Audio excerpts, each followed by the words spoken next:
నమస్తే, నా పేరు Subbaraju, AC technician.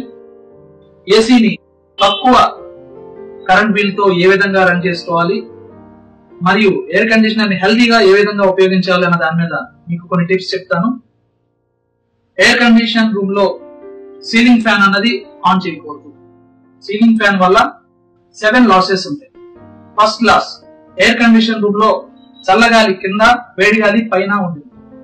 Ceiling fan on చేయడం వల్ల ఫస్ట్ టైం మీకు ఎయిర్ కండిషనర్ లో వేడిగాలి తగిలినట్టు అనిపిస్తుంది. ఆఫ్టర్ దట్ రెండు మిక్స్ అయిపోవడం వల్ల మీకు అది తెలియదు. దీనిని పూర్తిగా మీరు చూడాలి అనుకుంటే ఇన్ఫ్రారెడ్ కెమెరాతో పిక్చర్ తీసినప్పుడు హై టెంపరేచర్ అంతా ఆరెంజ్ కలర్, లో టెంపరేచర్ అంతా లైట్ బ్లూ కలర్ కనబడుతుంది. First loss, cooling ceiling supply చేయబడటం. రెండో లాస్, ఎయిర్ కండిషనర్ అంటే గాలిలో ఉన్న తేమని బయటకి తీస్తుంది, గాలిలో ఉన్న హ్యూమిడిటీ పర్సెంటేజ్ ని మెయింటైన్ చేస్తుంది. ఓన్లీ ఎయిర్ కండిషనర్ మాత్రమే తిరిగితే గాలిలో ఉన్న తేమ బయటకి పర్ఫెక్ట్ గా తీయబడుతుంది, డీహ్యూమిడిఫికేషన్ చేయబడుతుంది. అదే రూమ్ లో సీలింగ్ ఫ్యాన్ ఆన్ చేయడం వల్ల దాని సైకిల్ కి ఈ ఎయిర్ సైకిల్ అడ్డు రావడం వల్ల గాలిలో ఉన్న తేమని బయటకు తీసి పర్సెంటేజ్ తగ్గిపోతుంది. తేమతో కూడిన చల్లదనం ఇక్కడ ఏర్పడుతుంది. తేమతో కూడిన చల్లదనం వల్ల ముక్కులు పట్టేయడం, రొంప చేయడం, నాకు ఏసీ పడదు, తలపోటు వస్తుంది అనే పదాలు మీరు వినే ఉంటారు. నిజంగా ఎయిర్ కండిషనర్ వల్ల ఇవన్నీ జబ్బులు వస్తే డాక్టర్ ఐసీయూలో ఎందుకు పెడతారు? డాక్టర్ ఐసీయూలో పెడతారంటే ఇట్స్ ఏ హెల్దీ యూనిట్. అది పర్ఫెక్ట్ గా కంఫర్ట్ జోన్ లో మనం ఎయిర్ కండిషనర్ యూజ్ చేస్తున్నప్పుడు మాత్రమే. సెకండ్ లాస్ అన్నమాట. Third law of the air conditioner using while ceiling fan running. మీరు 3 అడుగుల లోపు స్లీపింగ్ ఏరియా ఉంటుంది, 6 అడుగుల లోపు లివింగ్ ఏరియా ఉంటుంది. ఎయిర్ కండిషనర్ ఆన్ చేసినప్పుడు 3 feet కూల్ చేసుకోవడానికి compressor 2 to 4 hours in duration of 8 hours. 8 గంటల్లో ఒక నైట్ కి మనం ఏసీని వినియోగించినప్పుడు 3 feet మాత్రమే కంఫర్ట్ జోన్ లో మనం వినియోగించుకుంటే కంప్రెసర్ 2 to 4 hours మాత్రమే తిరుగుతుంది కంఫర్ట్ జోన్. అదే టెంపరేచర్ వద్ద మీరు ఫ్యాన్ ఆన్ చేస్తే కంప్రెసర్ ఎక్కువసేపు తిరిగి కంప్రెసర్ లైఫ్ టైం తగ్గిపోద్ది, మీకు కరెంట్ బిల్ పెరుగుతుంది. 4వ నష్టం, మనం రన్ చేసినంత సేపు బయట మిషన్ నుంచి కండెన్సర్ ఎయిర్, హాట్ ఎయిర్ వస్తుంది.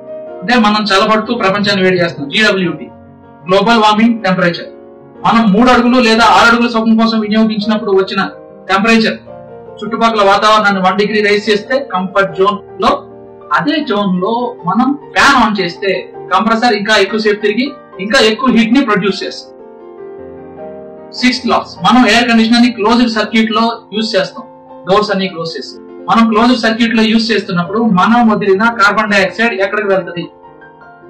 ఇదే రూమ్ లో ఉంటుంది. సెకండ్ క్వశ్చన్, ఎటువైపు వెళ్తుంది? మనం వదిలింది ముక్కుగా చేపెట్టి చూసుకోండి, గోరు వెచ్చగా ఉంటుంది. సో మనం వదిలిన వేస్ట్ కార్బన్ డైఆక్సైడ్ హాట్ గా ఉన్న కారణంగా పైకి ప్రయాణం చేస్తుంది. Hot air travels in the upside direction.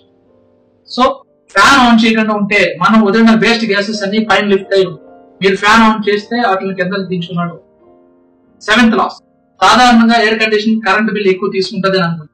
కానీ ఎయిర్ కండిషనర్ లో ఇండోర్ యూనిట్ లో ఉండే ఫ్యాన్ మోటార్ 20 to 25 వాట్ మాత్రమే ఉంటుంది. Any company. అవుట్డోర్ ని మీరు టెంపరేచర్ కంట్రోల్ తో ఆపుకోగలిగితే అతి చిన్న ఫ్యాన్ ఇండోర్ యూనిట్ లో ఉంటుంది. Ceiling fan 100 what. Power consumption wise గా చూసుకున్న ఇండోర్ యూనిట్ అతి చిన్న ఫ్యాన్. ఎయిర్ కండిషన్ రూమ్ లో సీలింగ్ ఫ్యాన్ వాడకూడదు.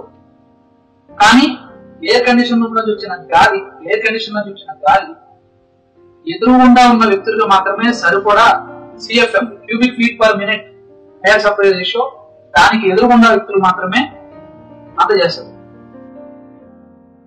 మరి అటుపక్కన ఇటుపక్కన లేదా అన్ఈవెన్ ప్లేస్ లో ఇన్స్టాలేషన్ చేసినప్పుడు ఎయిర్ సర్క్యులేషన్ నిమిత్తం table fan, stand fan, tower fans ని మధ్యన కింద నుంచి గాలి వీచే సాధనాలు ఏవైనా పెట్టడం వల్ల ఎయిర్ కండిషనర్ రూమ్ లో లాసెస్ అంటూ ఉండవు, హెల్త్ లాసెస్ ఉండవు. ఎయిర్ కండిషనర్ కరెంట్ బిల్లు పెరగదు, ఎయిర్ కండిషనర్ కూడా బాగుంటుంది.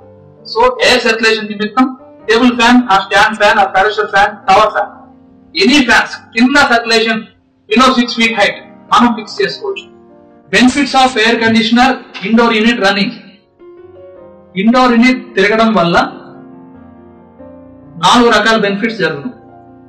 1, ఎయిర్ ఫిల్టరేషన్, గాలిలో ఉన్న డస్ట్ ని ప్యూరిఫికేషన్ చేస్తుంది ఎనీ ఎయిర్ కండిషనర్. 2, గాలిలో ఉన్న తేమని బయటికి తీస్తుంది. దీనికి సమయం ఎక్కువ పడుతుంది, 2 to 4 hours మినిమం. ఇక్కడ వచ్చిన గాలిలో తేమని బయటికి తీయడానికి సమయం ఎక్కువ పడుతుంది. కూలింగ్ వెంటనే వస్తుంది, బట్ హ్యూమిడిటీ కంట్రోల్ అవ్వడానికి కొంచెం టైం పడుతుంది. 3వది, మనం ఏదైతే టెంపరేచర్ రిమోట్ లో ఇచ్చామో ఆ టెంపరేచర్ వచ్చే వరకు రూమ్ ని చల్లబరుస్తుంది. ఎయిర్ కండిషనర్ తెలుగు మీనింగ్ సమశీతోష్ణ స్థితిని ఏర్పరచడానికి మిషనరీని రన్ చేస్తుంది. 4th బెనిఫిట్, ఎయిర్ కండిషనర్ లో వాటర్ వస్తుంది, హ్యూమిడిటీ వాటర్ వస్తుంది అని చెప్తున్నాం కదా. అయితే ఆ హ్యూమిడిటీ వాటర్ కూడా H2O, 2 హైడ్రోజన్ అణువులు, 1 ఆక్సిజన్ అణువుతోనే ఉంటది వాటర్. సో మనం వదిలిన CO2 ఆ కాయిల్ నుంచి, తడిసిన కాయిల్ నుంచి రావడం వల్ల ఇక్కడ ఆక్సిజన్ లెవెల్స్ మెయింటైన్ అవుతాయి, బెస్ట్ ఆక్సిజన్ లెవెల్స్. ఈ 4 బెనిఫిట్స్ జరగాలి అంటే ఎయిర్ కండిషన్ రూమ్ లో ఇండోర్ తిరగాలి. Next, how much temperature uses for best power consumption in air condition room. మనకి చాలా మంది అనుకుంటారు 18 పెట్టుకుంటే కంప్రెసర్ ఫుల్ కూలింగ్ వస్తుంది, 25 అలా పెట్టుకుంటే కంప్రెసర్ తక్కువ కూలింగ్ వస్తుంది అనుకుంటాం. కానీ normal air conditioner constant speed అని ఈ మధ్యన రాస్తున్నారు, ఒకటే లాగా కూలింగ్ ఇస్తుంది. 18 degrees అంటే 18 degrees వచ్చే వరకు కంప్రెసర్ ఎక్కువసేపు తిరుగుతుంది. 25 degrees పెడితే 25 degrees వచ్చే వరకు కొంచెం సమయం తగ్గి తిరుగుతుంది తప్ప కంప్రెసర్ లో స్పీడ్స్ ఉండవు. సో ఇంకా ఎంత వాడాలి టెంపరేచర్? మన ఇండియన్స్ అందరికీ కూడా 25 to 30 comfort zone for Indians. అంటే మనకి 25 degrees వస్తే టెంపరేచర్ చల్లదనం అనిపిస్తుంది, మనం ఎక్స్ట్రాగా ఉలెన్ వేర్ చేసుకుంటాం. అదే 30 degrees అబౌవ్ వెళ్తే హాట్ అంటాం, వేడిగా ఉంటాం. సో మన ఇండియన్స్ కి 25 to 30 comfort zone for Indians. So ఇంకా ఎంత వాడాలి టెంపరేచర్? ఎయిర్ కండిషన్ రూమ్ లో మనకి యూసేజ్ ఉన్నప్పుడు ఒక అరగంట ముందు, ఉదాహరణకి ఒక నైట్ గురించి మాట్లాడుకున్నాం, 9:30కి స్లీపింగ్ టైం అయితే ఒక హాఫ్ అన్ అవర్ బిఫోర్ 9కి ఏసీ ఆన్ చేయాలి. ఎంత పెట్టాలి టెంపరేచర్? 25 degrees సెంటిగ్రేడ్ పెట్టి స్వింగ్ పెట్టి ఉంచితే రూమ్ ముందు కండిషన్ వస్తుంది. ఆఫ్టర్ దట్ మనం వస్తే అప్పుడు మనల్ని కండిషన్ చేస్తుంది. ఇనీషియల్ స్టార్టింగ్ లో 25 degrees రావడానికి కొంచెం సమయం పడుతుంది. ఆఫ్టర్ దట్ మీరు వచ్చి పడుకున్న తర్వాత చలి అనిపించినప్పుడు మీరు ఎనీ ఎయిర్ కండిషనర్ రిమోట్ లో ఉన్న బటన్స్ ని అబ్జర్వ్ చేస్తే థర్మోస్టాటిక్ బటన్స్ సెపరేట్ షేప్ గానీ, రేడియం ఇవ్వడం గానీ, మిగతా బటన్స్ ని క్లోజ్ చేయడం గానీ, ఐడెంటిఫికేషన్ కి వీలుగా థర్మోస్టాట్ బటన్స్ ని మాత్రమే ఉంటాయి. అంటే కారణం, రెగ్యులర్ గా కస్టమర్ యూటిలైజ్ చేయవలసింది థర్మోస్టాట్ బటన్స్ మాత్రమే ఎక్కువ. సో మనం 25 నుంచి 30 వరకు ఇంక్రీజ్ చేసుకుంటూ వెళ్ళాలి. ఎందుకు అంటే మనకి చలి వేయకూడదు, చెమట పట్టకూడదు. కంఫర్ట్ జోన్ అంటే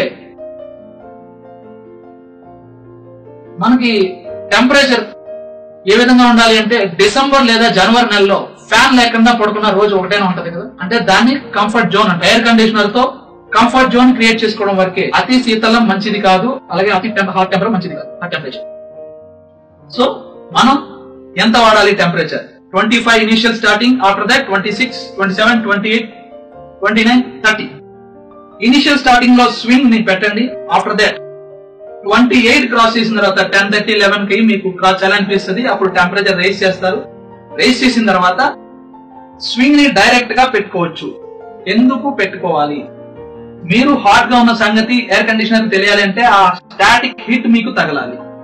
అప్పుడు మీరు వేడిగా ఉన్న సంగతి ఎయిర్ కండిషనర్ తెలిసి కంప్రెసర్ ని 1 minute or 2 minutes రన్ చేసి మళ్ళీ ఆఫ్ చేస్తుంది. ఎయిర్ కండిషనర్ ని మనం కట్టక్కర్లేదు. ఇంట్లో రెఫ్రిజిరేటర్ ని ఏ విధంగా అయితే మనం కట్టమో దాంట్లో థర్మోస్టాట్ అది పనిచేస్తుందో అదే విధంగా ఈ ఎయిర్ కండిషనర్ లో కూడా బోర్డ్ ఎలక్ట్రానిక్ సర్క్యూట్ ఉంటుంది. సో అది దాని యొక్క కట్ ఆఫ్ చేసుకుంటూ వెళ్తుంది.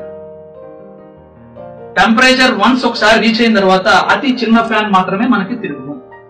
ఈ విధంగా తక్కువ టెంపరేచర్ అన్నాక డిగ్రీ సెంటిగ్రేడ్ 28, 25 to 30 మెయింటైన్ చేస్తే ఎయిర్ కండిషనర్ కంటిన్యూస్ గా తిరగాలి, ఎయిర్ ఫిల్టరేషన్ జరగాలి, డీహ్యూమిడిఫికేషన్ జరగాలి, టెంపరేచర్ మెయింటెనెన్స్ జరగాలి. ఇవన్నీ జరుగుతున్నప్పుడు కూడా కరెంట్ బిల్ తక్కువ వచ్చును. Thank you.